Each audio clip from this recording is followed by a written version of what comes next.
Alright, so how to freeze motion in photography? Well, this is actually a common question because a lot of people struggle to get sharp results, especially if something is moving around in a frame. But what is actually freeze motion photography? Let's talk about that.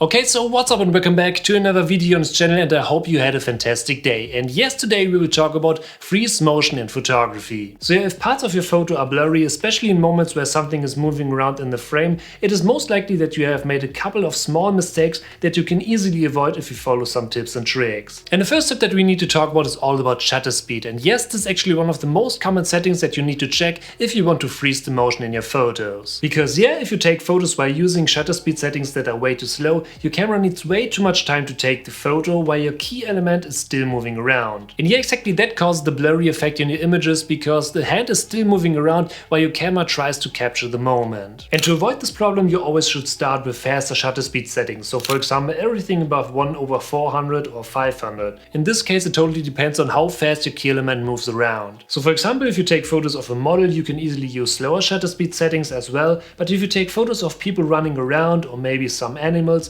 you should always use faster shutter speed settings. So yeah, one of the most important steps is before you start to take photos, think about what kind of photos you want to take. If you take photos of a sports event, for example, you can easily start with really fast shutter speed settings because you actually need that to avoid the blurry photos. And in contrast to that, if you take photos of slower moving objects, you can easily use slower shutter speed settings as well. But now let's move into another really important setting that we need to talk about, and yes, this can actually cause some blurry photos as well, and here we need to talk about aperture. And yes, of course, everyone loves a nice bokeh that actually separates your key element from the background. It just looks great. But it is possible that the wrong aperture settings can lead to blurry parts in your photos as well. So for example, if you take photos of a product, it is possible that parts of your product won't be in focus. So what you need to do is to increase the aperture until all parts of your products are in focus. In this case, one of the best things that you can do is to play around with all kind of aperture settings to see which one is the best for your photo idea. On top, you can even use different aperture settings to set a focus on certain parts. So for example, a face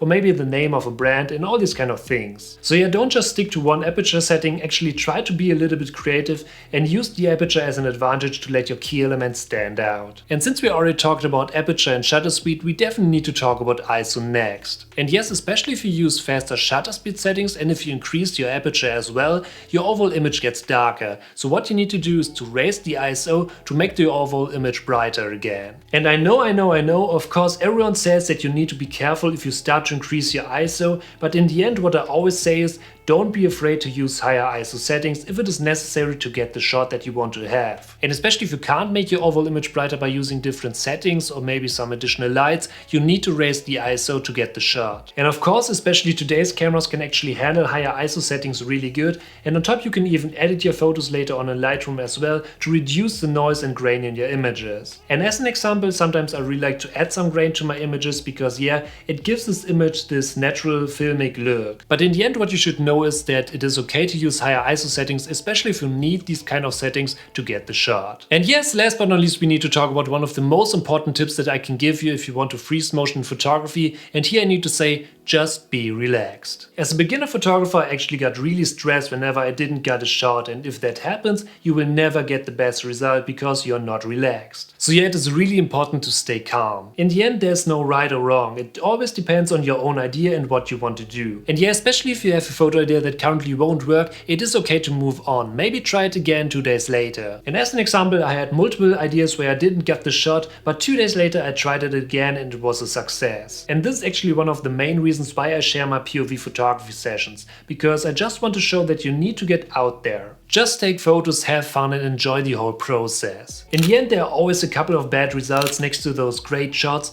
and if you notice such a bad result, you will always learn something new. Maybe the angle wasn't the best or the settings were wrong and all these kind of things. And if you notice something like that, it automatically leads to better results the next time when you're out there to take photos. So instead of thinking too much about what might go wrong, I highly recommend to just get started. In the end, you will get some good results if you check your settings while taking photos and if you actually enjoy the whole process. But yeah, these are a couple of tips and tricks that I use all the time for freeze motion photography. So, thank you for watching, I hope you enjoyed this video, and if you're new here, don't forget to smash that subscribe button to stay updated for upcoming videos, and I'll see you in the next video.